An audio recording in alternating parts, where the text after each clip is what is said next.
Bonjour. Ouais, allez-y, je vous en prie, asseyez-vous, mettez-vous à l'aise. Ouais, voilà, super. Bon, vous avez cliqué sur cette vidéo, c'est parce que vous voulez quelque chose d'un peu horrifique. Hein. Quelle mésaventure j'ai subi dans ma vie. Il y en a deux. Voilà, j'ai fait 4 là. Peace. Oh, cringe. Allez, stop. Il m'est arrivé 2 grosses mésaventures dans ma vie. Je dis grosse, c'est pas comme si on m'avait déporté au Mexique alors que je suis pas du tout mexicain. Ces 2 expériences, elles sont arrivées quand j'étais un peu plus jeune. La première que je vais vous raconter, elle est arrivée, je devais avoir 11 ans. C'est ça, 11 ans. Et la deuxième, j'avais... Je sais plus exactement. Je devais avoir entre 15 et 16 ans, à peu près. Personne n'a rien demandé, mais je fais quand même. C'est ma chaîne. Alors mettez-vous à l'aise, prenez votre petit plaid, hop, on le met par-dessus. On couvre chaque partie du corps pour éviter de se faire attraper par le monstre sous le canapé ou sous le lit. Prenez votre meilleur petit snack devant la télé et profitez de cet instant où je vais vous expliquer comment se sont passées mes 2 expériences les plus effrayantes de ma vie.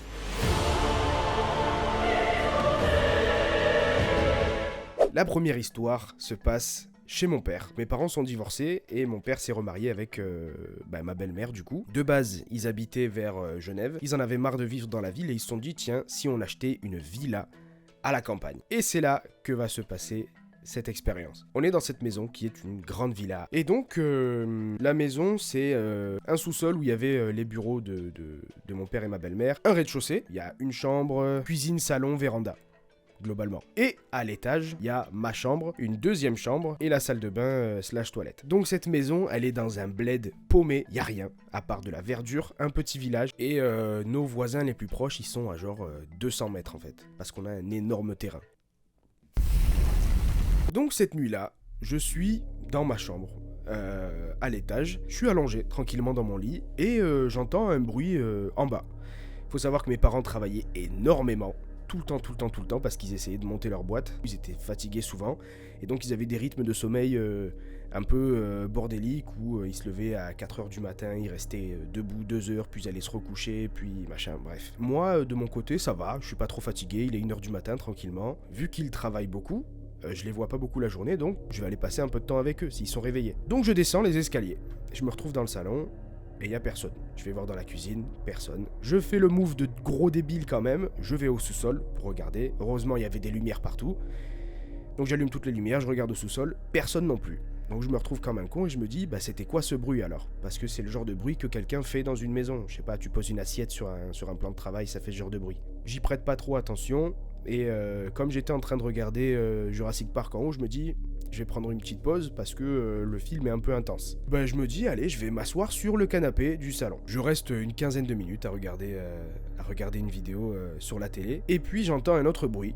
Et cette fois, c'est le bruit de quelque chose qui tape sur le verre, la fenêtre de la véranda. Bon, on est à la campagne, il y a des oiseaux, il y a des petits animaux, il y a l'étang. Ces trucs sont énormes, ils sont hyper bruyants. Et ouais, quand ils tapent dans une vitre, ça fait un gros bruit en fait. Donc moi, je me dis, c'est très régulier qu'un temps soit hyper con, il se tape la gueule contre la vitre, il reste assommé par terre pendant quelques secondes, après il se relève. Le problème, c'est qu'un temps, comme je vous ai dit, ça fait beaucoup de bruit.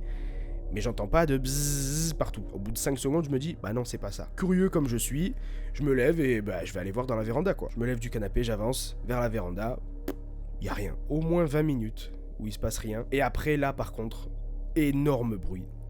Bam, bam, bam. 3 coups sur le verre de la véranda. Là je me dis, c'est hyper chelou. Encore une fois, je me lève, je vais voir ce qui se passe. Et encore rien pendant 10-15 secondes. Je bouge plus, je fais plus de bruit, je tends l'oreille, j'écoute juste. 10-15 secondes passent, rien. Au moment où je me décide à retourner sur le canapé, un autre bruit, mais cette fois c'est dans les buissons. Et ce bruit, il dure longtemps. Et surtout, c'est un bruit qui fait le tour de la maison. Ça a duré minimum 3 minutes. Des bruits en fait de pas de quelqu'un qui fait le tour de la maison. Là, je commence à bader un peu, et mon premier réflexe, c'est de marcher relativement vite vers la porte de la chambre de mes parents, et de toquer. Problème, aucune réponse. Bah, je me dis, ils sont tout le temps fatigués, je vais les laisser dormir en fait.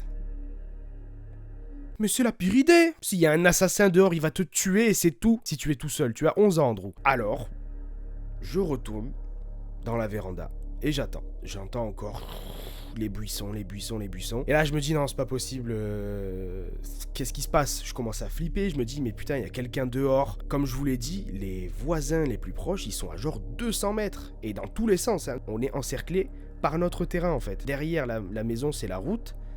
Mais il y a un grand grillage. Normalement, personne peut passer. Donc si le mec est là, c'est qu'il a des intentions quand même. Il vient pas juste se promener. Forcément, je flippe. Je commence à trembler. Dès que j'entends un bruit, c'est genre... je vais me mettre sur le canapé. Et je sais pas pourquoi, au bout de peut-être 10 minutes de bruit, je pète un câble.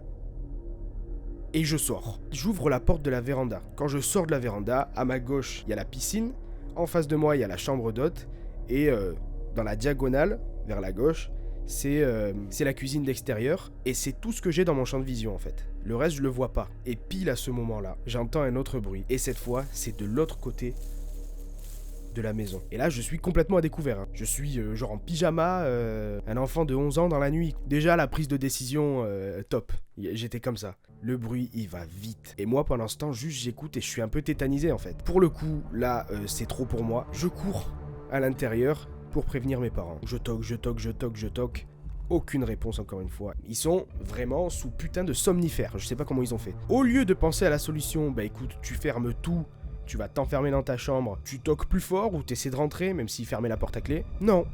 Je sors dehors, mais cette fois par la porte d'entrée qui est à l'opposé de la véranda. Ouais, j'étais con, oui. Dans ma tête, dans mes souvenirs, j'avais pris une batte de baseball en fer. Mais je vois pas pourquoi on aurait eu une batte de baseball en fer. Vu que jamais une fois dans notre vie on a joué au baseball avec mon père, donc je sais pas. Mais en tout cas, je prends un truc long, la pression. Mais en fait, c'est la nuit à la campagne. Donc t'as la lune que tu vois très bien et t'as les étoiles partout. Donc au final, la nuit, c'est très très éclairé. Et on a une lumière à capteur de mouvement dans le garage. Les bruits se sont arrêtés depuis un moment. J'avance. Et là, bah! Un craquement de morceaux de bois par terre ou dans les buissons, j'en sais rien. Et là, le truc il part en courant. Là, je me dis, putain, quand même, ce mec, il se donne à fond, quoi. Il veut vraiment pas être trouvé. Mais par contre, il fait tarpin de bruit. C'est bizarre quand même. Je pourchasse le bruit. Sauf qu'à un moment, le bruit s'arrête et il revient dans ma direction. Mais la prise de panique, j'ai jamais couru aussi vite de ma vie à ce moment-là. Parce que il y aura autre chose. Je cours, je rentre dans la maison par la porte d'entrée, je m'enferme, je crie, je panique et j'entends les bruits autour de la maison et j'entends que ça commence à taper contre la véranda. En fait, j'ai l'impression qu'il est partout. Ce mec est venu m'arracher la gueule, c'est pas possible, je vais me faire tuer là. J'ai une bonne vingtaine de secondes de panique et après je me fige parce que je me rends compte que les bruits sont arrêtés. Encore une fois. Et là, je me dis, le tout pour le tout, nique sa mère, il a pas l'air de vouloir abandonner, il a pas l'air de vouloir partir. Je vais sortir et je vais tout simplement me battre avec lui. C'est bon? Je cours, j'ouvre la porte de la véranda, je me dirige vers les bruits, je hurle avec mon bâton toujours, mon truc dans les mains, je le jette et j'entrevois des bois. Oh merde, c'était un putain de cerf. Oui, je me rends compte que depuis tout à l'heure, c'est un cerf. Et ça m'explique pourquoi il faisait le tour de la maison frénétiquement en faisant plein de bruit. Alors que quand t'essaies de cambrioler ou je sais pas, de faire du mal à des gens, bah t'essaies d'être discret quand même. Et ce qui explique pourquoi il était là et il tapait la tête, ses bois, pour le coup, contre les murs, c'est parce qu'il avait un bâton coincé dans son bois et qui faisait pression sur le devant de sa tête en fait. Donc il voulait l'enlever. Ce qu'il a pas calculé le ref, c'est qu'il y avait un petit de 11 ans dans la maison qui s'est presque chié dessus, au sens littéral, hein. Et moi, enfant d'11 ans, je suis allé à l'étage, je suis rentré dans ma chambre, j'ai refermé la porte, je suis allé dans mon lit et je suis resté comme ça, sous la couverture, pendant au moins 3 heures. Parce que je sais pas pourquoi, même si c'était juste un cerf, ça m'avait marqué, ça m'avait mis mal. Bref, voilà, c'est la fin de la première histoire. Une histoire qui finit plutôt bien et avec une explication. Ce n'est pas le cas de la deuxième.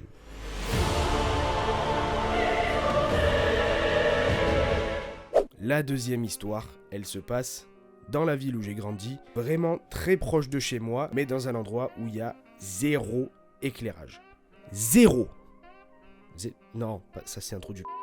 Zéro. J'explique. Donc en fait mon quartier est collé à une grande colline. C'est pas juste une petite colline, c'est genre pour traverser toute la colline, il faut bien 20 minutes de marche. Il y a un autre quartier qui nous relie à cette colline et qui est un peu plus en hauteur. Et dans ce quartier, il y avait une amie que je connaissais très bien et comme la colline reliait nos deux quartiers, en fait c'était le chemin le plus court pour rentrer chez moi. Sachant que si je prenais un autre chemin, il fallait que je traverse un autre quartier, mais ça faisait un gros détour en fait. Alors que si je prenais la colline, c'était quasiment un tout droit. Jeune aventurier de 15 ans, costaud, rapide, etc., qui fait beaucoup de sport et qui est plutôt fort, il se dit, si un mec me surprend, qu'on essaie de m'attraper, ils vont faire quoi? Je vais les tabasser, non? T'es pas prêt, mon ref. Vous l'avez compris, un soir, je suis chez mon ami qui est dans ce fameux quartier en haut de la colline. On s'est bien amusé, on a bien discuté, on a bien rigolé, mais voilà, à 15 ans, 23h, c'est le temps de rentrer quand même. Je prends le chemin du retour. Les 2-3 premières minutes, c'est dans le quartier où elle habite, donc c'est très éclairé. Et d'un coup, abruptement, tu passes de goudron, maison, rue à colline. Mais immédiatement, tu passes une petite remise à niveau un peu en pente, hop, et tu redescends, et là t'es dans la colline et le noir total. Quand tu regardes derrière toi, tu vois genre 3 lumières. Sinon c'est le noir total. Il y a des arbres un peu partout, donc visibilité réduite, pas de lumière. Et en plus, le sol, c'est pas juste de la terre, c'est genre des cailloux de cette taille qui sont amassés les uns sur les autres, et ça sur tout le chemin. Quand on marche, il faut faire hyper attention parce qu'à tout moment, tu te pètes la gueule, tu te tords la cheville, si tu retombes mal, je sais pas, sur une côte, il se peut qu'il y ait un caillou comme ça qui te brise tout le côté. Bref, c'est hyper dangereux si tu fais pas attention. Donc je me retrouve dans cette colline. J'ai fait ce trajet des centaines de fois. Bon, peut-être pas des centaines, des dizaines de fois. J'ai fait ce trajet. Je me sens complètement confiant, rien d'inhabituel, je mets juste mon flash avec mon téléphone et j'avance. Comme je vous ai expliqué, son quartier il est en hauteur, donc c'est une descente. Voilà, rien de spécial. Les 2 premières minutes, je marche tranquillement avec mon flash. Quand même, c'est la nuit dans une colline, donc je regarde un peu partout. Et là, j'entends un sifflement. Il y a des habitations pas très loin, j'en sais rien, c'est un mec qui siffle pour amener son chat, son chien, peu importe, je m'en fous. Le problème, c'est que le sifflement, même si ça résonne énormément dans cette zone, vu que c'est une espèce de cuve, il avait pas l'air de venir de la direction des habitants. Mais bon, je suis là en mode, tant pis, on s'en fout. Je continue à marcher. Je marche une trentaine de secondes, et j'entends un sifflement, suivi d'un deuxième, suivi d'un troisième sifflement. Et cette fois, je suis sûr et certain que ça vient pas des habitations. Ça vient de la colline. Plus profond dans la colline, dans le noir complet. Tout ce que j'ai entendu, c'est ces 3 sifflements, et je vois rien. Je me dis, je suis dans le noir complet avec un flash. Quelqu'un qui ne veut pas se montrer et qui siffle, je pense qu'il me siffle moi, parce que je suis la seule lumière dans l'environnement. Super badant, je vais marcher un peu plus vite. Et là, j'entends des bruits de pas, mais cette fois, les bruits, ils viennent de très, très proche. Quand je dis très, très proche, c'est genre 20 mètres, pas plus. Donc là, je regarde avec mon flash partout. On est en plein milieu de la nuit, je comprends rien. Pour l'instant, je discerne une seule personne, vu le rythme des pas. Mais il y a eu 3 sifflements qui s'interposaient. Il y en a un qui siffle, et avant même la fin de ce sifflement, il y a un deuxième sifflement. Et avant même la fin de ce deuxième sifflement, il y en a un troisième. C'est-à-dire que soit il y a 2 personnes, genre le premier a sifflé, puis le deuxième, puis le premier encore une fois, soit il y en a 3. Dans tous les cas, c'est badant. Donc j'entends juste des bruits de pas, et c'est déjà terrifiant. Donc je commence à marcher hyper vite. Je fais même plus attention où je mets mes pieds, je marche hyper vite. C'est la nuit, en automne en plus, donc j'ai froid, mais je transpire. Tellement je suis sous pression. Je manque de tomber. Tu sais, le mouvement où tu fais clac avec ta cheville, mais ça craque pas et ça fait pas mal. T'es en mode fouh, j'ai évité de me faire mal, tout simplement. Donc là, je m'arrête, peut-être 3-4 secondes, pour me dire waouh, faut que je fasse attention quand même. Ça m'a déconcentré sur ce qui se passait autour de moi. Je bouge mon flash vers ma droite. Et là, derrière un arbre, à peut-être 10 mètres, je vois des yeux. Et des yeux humains, voilà. À 10 mètres de moi. Flip total. Je commence à courir tous mes grands morts. Je me détruis les pieds parce que à chaque fois je manque de me fouler la cheville. Je fais un max de bruit parce que du coup je fais tomber des pierres qui roulent. Et donc là, s'ils sont genre 3 mecs, déjà ils savaient où j'étais, mais là ils savaient exactement où je suis et où je vais. Et là derrière moi, j'entends pas une personne qui court, pas 2, pas 3, je sais pas. Ça avait l'air d'être peut-être une dizaine de personnes qui courent, mais dans le noir complet. Comme le terrain il est compliqué, je mets le flash devant moi pour voir où je vais. Mais de temps en temps, je mets mon flash vers l'arrière pour voir un peu ce qui se passe. Et quand je mets mon flash en arrière, je revois des yeux. Mais en fait c'est hyper bizarre parce que j'avais l'impression que le mec était à 10 mètres de moi par rapport au son. Sauf que quand je mets mon flash en arrière, les yeux ils sont hyper loin. Je vois qu'une seule paire d'yeux, encore une fois. Sauf que, comme je vous dis, j'entends au moins une dizaine de personnes qui courent après moi en fait. J'arrive à peut-être 15 mètres de là où il y a de la lumière. J'ai une espèce de montée et si je passe cette montée, je sais que je suis en sécurité. J'entends des cris. Et c'est pas le genre de cri en mode attrapez-le ou cri de guerre ou je sais pas. C'est genre merde, on l'a pas eu. Les bruits de pas ils s'arrêtent petit à petit. Je passe la petite montée qui me met un peu en sécurité. En fait, j'ai envie de savoir si je suis fou ou pas. Et donc je m'arrête. Je reprends mon souffle, je me retourne, je mets mon flash un peu et je commence à faire ça. À moitié pour essayer de voir et à moitié pour les narguer, pour avoir une réaction en fait et me dire non, je suis pas fou. Et il y a eu une réaction. J'ai entendu un ta mère. Il y a au moins un des mecs qui était frustré de pas m'avoir chopé en fait. Après avoir entendu ce ta mère, alors là j'ai fait demi-tour. Oh non, pas ça Zinedine. Ça veut dire qu'elle a plus de batterie. Bon bah tant pis, on va finir comme ça, de toute façon c'est bientôt fini. Énorme demi-tour.